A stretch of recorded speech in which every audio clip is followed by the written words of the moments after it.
You cannot convince me that being a male-centered woman is not a form of imprisonment. Whenever I meet someone whose whole purpose seems to be being around men, being liked by men, securing a man, etc., I genuinely feel badly for them. It feels like meeting somebody who's in a cult, who's so deeply brainwashed. All you want to do is tell them how much better life is on the other side.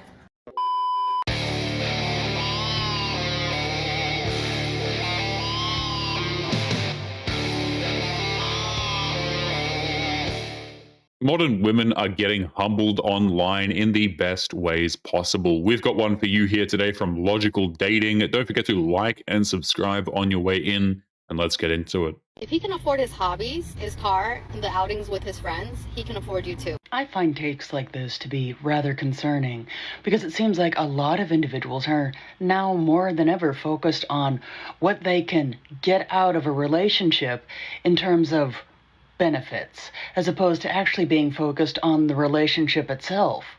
It seems like a lot of them have, as they say, lost the plot. Modern women have boiled men down into nothing but service providers. In the eyes of a lot of modern women, men are nothing but service providers who were put on this earth to provide them with cash, prizes, and luxury dinners. Apparently, the women didn't get the memo. When a man says that he can't spoil you, it just means that he doesn't want to. Indeed. But a person shouldn't have to be spoiled to be happy in a relationship. And that's what I mean by a lot of individuals seem to have certainly lost the plot. Because I highly doubt that a lot of those individuals that give advice such as this really even know what it's like to be in a happy, healthy, and rewarding relationship. And sadly, those that listen to the advice that these sorts of individuals give are going to wind up in the same place, not knowing what it's like to actually have a rewarding relationship. Because, as they say, no one likes to keep other women single like single women.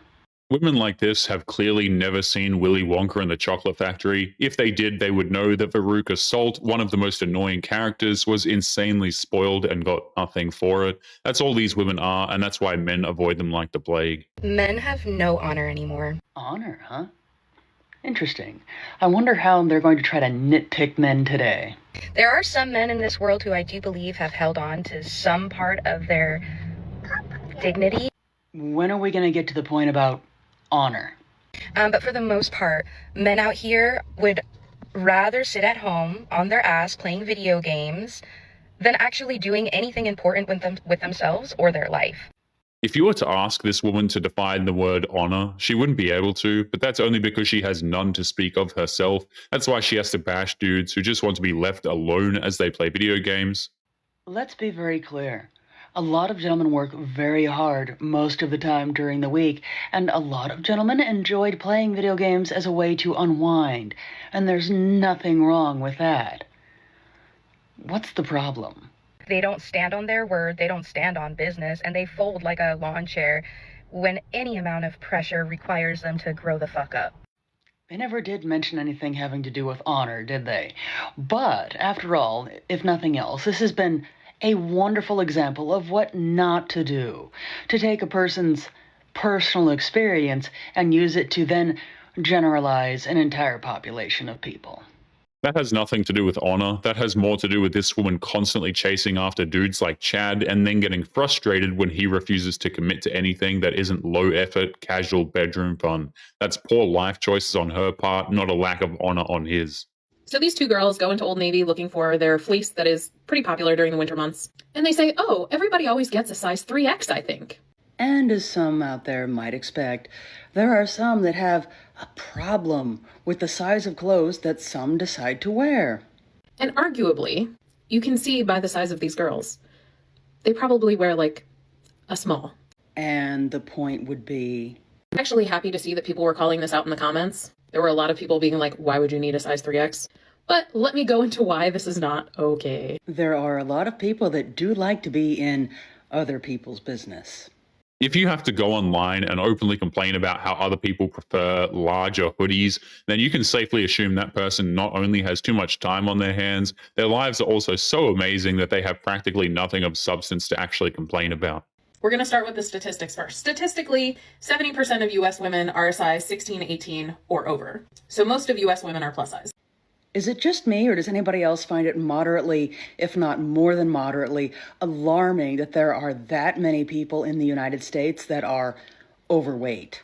But then I see videos like this where people who could get their size or literally just size up to a large to get an oversized look are specifically looking to take a 3X from someone who needs that size. Oh, wait, this is building up to something. It's amazing to watch these painfully overweight women openly complain that the world doesn't cater to them and their obvious laziness. They legitimately think that society itself needs to adapt to them instead of them controlling what they eat and maybe going to the gym once in a while. Why are our clothes okay to exist in order for a small person to get a super oversized look, but our clothes are not okay to exist to put clothing on our bodies? Just my opinion. But a person should be able to buy whatever they want to buy without having to worry about hurting someone else's feelings. And the answer is fat phobia. Of course. Of course it is. If you don't have a problem with that video, you should. And if you don't, you just hate fat people. Ooh, an all or nothing argument, is it? But just remember, there is almost nothing that a person can't do these days without having to worry about hurting somebody's feelings or being called some kind of phobic. Fat phobia makes no sense at all. A phobia is supposed to imply like an intense fear of something. Nobody's afraid of fat people and nobody hates them. It's just a buzzword they use to make themselves feel oppressed. Sorry to say, no you don't. We have the power to have children without you. What? Is anyone else curious to hear what new scientific breakthrough apparently bypasses the laws of biology? Doesn't matter if all men say, oh, I'm not jacking you up anymore. Oh, how charming. We can have children by ourselves. And just how exactly is that possible? I look forward to a scientific explanation. We can take our own DNA and get pregnant. Women like this are so obsessed with being right that they have no problem throwing out any scientific logic right out of the window to say something that is so mind-bogglingly stupid and then act like it's somehow a flex against a group of men who couldn't care less what she actually has to say. Basically cloning ourselves. Right then. Cloning is the answer. Okay. I would actually like to take this moment to encourage those that are working in the public education system to actually develop more curriculums that involve how to conduct proper research. Because it's quite obvious that there are a lot of individuals who will read something in some obscure dark corner of the internet and actually believe that it's true. I think it's safe to say that we are all incredibly grateful for the fact that these women lack the power to be able to clone themselves. The mere idea of a woman like that having a clone is actually just terrifying to imagine. Who was going to tell me that you could actually have a boyfriend that you genuinely like and enjoy spending time with? Anyone with common sense. But then again, common sense is not all that common. Because this has been news to me. Like, I've never dated someone that I constantly want to talk about and bring to events and introduce to my friends. Then I think the question that all of us are wondering, why exactly would a person be dating them? If I had known all this time that you could date someone that you genuinely actually got along with and found to be a wonderful human being, I wouldn't have been dating such horrible, cruel, evil mustache men all this time. Nobody could blame her if she went out on a few dates with a dude who turned out to be a bad guy on one occasion, but if she's constantly going out with cruel, evil, mustache men, then it's just living proof that she's a terrible judge of character, and that's on her. It's hard to believe, I know, but it really seems that a lot of individuals just don't quite grasp the concept of what dating is actually for. Personally, I feel like I've been tricked into doing community service work that I don't remember signing up for. If you don't like the person that you're dating, you're doing it wrong. Because now I've got a boyfriend that, I want to stick in a little jar with some leaves and some sugar water and poke some holes in the top with a fork so that I can just carry him around with me all day long and we never have to spend any time apart from each other. Anyways, hope this happens. Well, I am really glad they found someone that makes them happy. However, as we have seen, and we continue to see every single day, there are a lot of individuals out there that will date someone or be with someone because they're honestly just scared of being alone. And that is really sad. And with that statement alone, we can already tell that their breakup is just around the corner. She has so much emotional damage and trust issues from bad dating that she'll never be able to fully trust or even respect him. This woman is clearly doomed to be single. Do you know what I actually think is worse than men these days? Oh, there's something out there that's worse than men? What is this terrible new danger? Pick me women. No word of a lie, I actually think pick-me women are more dangerous a lot of the time than men. Interesting. Although that does leave one to question. What exactly do they consider to be a pick-me woman?